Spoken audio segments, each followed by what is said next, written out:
We are going to have the Delta 8 cannabis chat because it is coming to market where it has not really been before, not as or as not accessible as it is now to a lot of people. It is being marketed, and it's something that if you are being marketed to about something, you should be knowledgeable about it, especially if it's something that you are considering or something that could potentially benefit you. So, with that said, the benefits of it, we're still learning what they are. We have a pretty good idea and understanding, but there's still a lot to be learned in this about this cannabinoid. Chemically, there's only one double bond that separates delta 8 from delta 9 THC molecules. The delta 9 THC has a double bond on the ninth carbon on the molecule's chain, and as delta 9 THC starts aging, during that process, the double bond moves on over to the eighth carbon, turning the molecule into a delta 8 THC.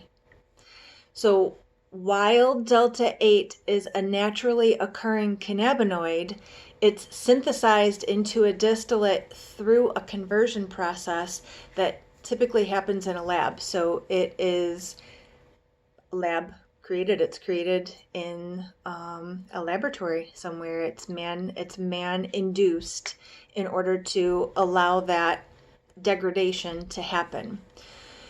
All cannabinoids, including THC, CBD, and delta 8, interact with receptors in your body's endocannabinoid system. The endocannabinoid system is made up of an entire network of receptors from tip to toe, designed to respond to your body's own internal cannabinoids, known as your endocannabinoids. So the ones that are produced internally by your brain are the endocannabinoids. The one that we take orally, through patches, through inhalation, rectally, vaginally, oils, salves, creams, lotions, in any other way, those are phytocannabinoids because they come from a plant. The endocannabinoid system, your endocannabinoid system, has two main receptors that we talk about. CB1, which is in the central nervous system and everywhere else in the body, but it's concentrated mainly in the central nervous system in your brain. And CB2, which is mainly found in the immune system and the periphery, although that is also found everywhere in the central nervous system, in the brain, everywhere in the body, but mainly concentrated in your immune system and periphery, okay? So regular delta 9 THC has a molecule structure that's similar to one of our own internal endocannabinoids, which we call anandamide. This structure, having the same structure, allows delta 9 THC to bind very strongly to those CB1 receptors that are designed to interact with anandamide, the endocannabinoid that our brain produces, that it locks in with.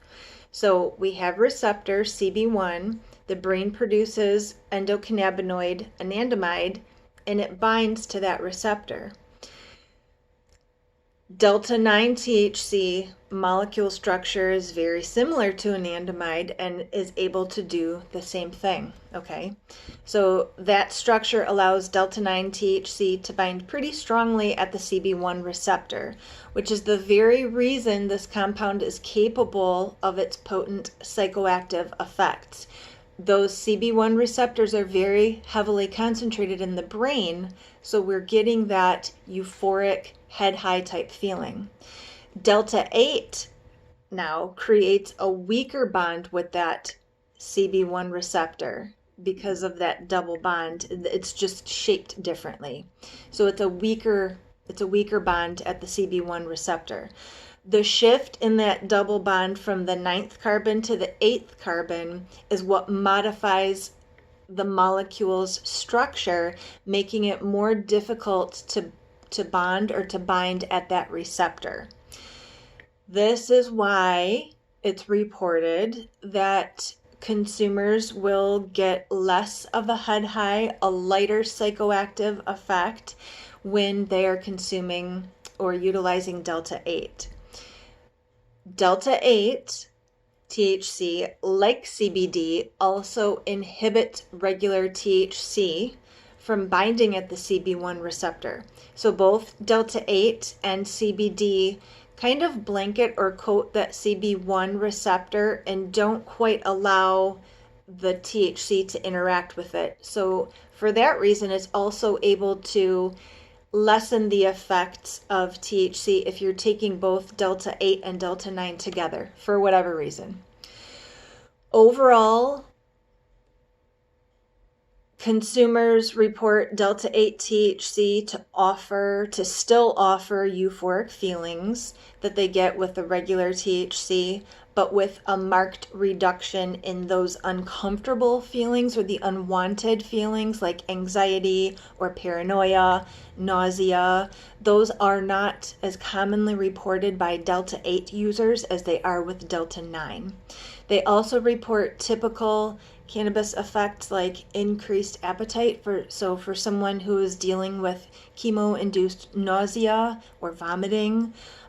This would be something that could potentially be considered. It also offers physical relaxation, but without that paranoia, without the anxiety. Like most cannabinoids, Delta 8 THC has the ability to interact with both CB1 and CB2 receptors in the body's endocannabinoid system, which may suggest that the compound has therapeutic potential, but since it doesn't completely bind to CB1 receptor, we just don't know the extent of what those therapeutic qualities are as of yet.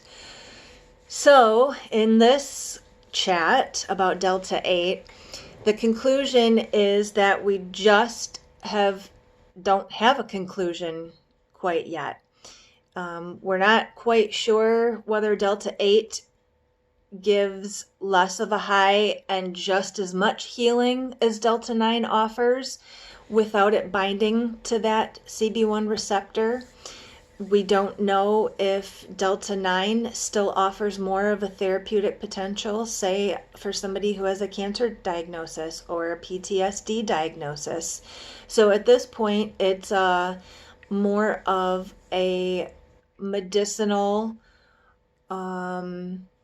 experiment at this point. We know it is not going to create long-lasting, devastating effects to you. If anything, you might become paranoid and not be able to relax or have heightened feelings of anxiety.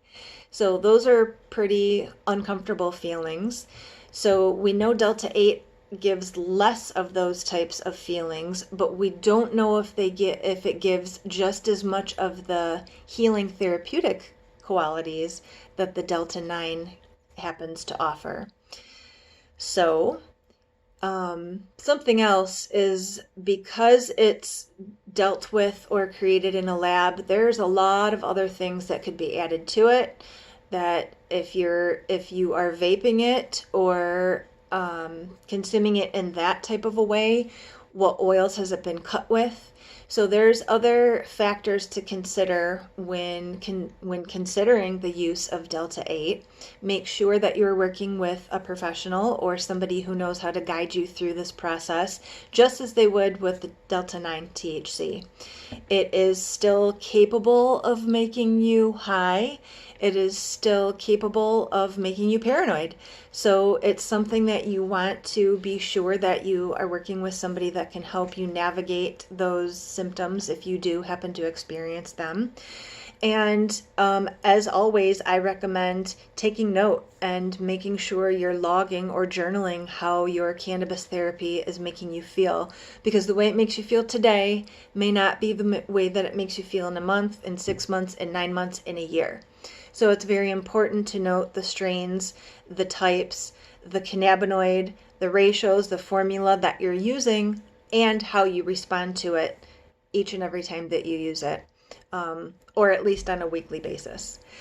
So if you have any questions about Delta 8, if you've been wondering if it could be of benefit to you, reach out to me. Let me know. We can settle or set up a consultation for you. I can help you determine if this is something that would be more applicable to you, perhaps than Delta 9 THC. If you've been thinking that maybe cannabis is a good opportunity for you to calm the anxiety, to relax, and CBD just isn't cutting it, but you're afraid to get high because you don't like that euphoric feeling, maybe we can talk about the Delta 8 and see how that works for you.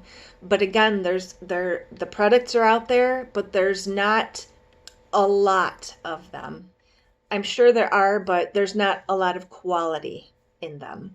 So I have sourced some that I do trust, and they come from a very reputable source. I know all about the company and the products. So if this is something you want to explore, please let me know. I'm happy to set up a consultation. And if you have any other questions or topics you want me to cover, just let me know.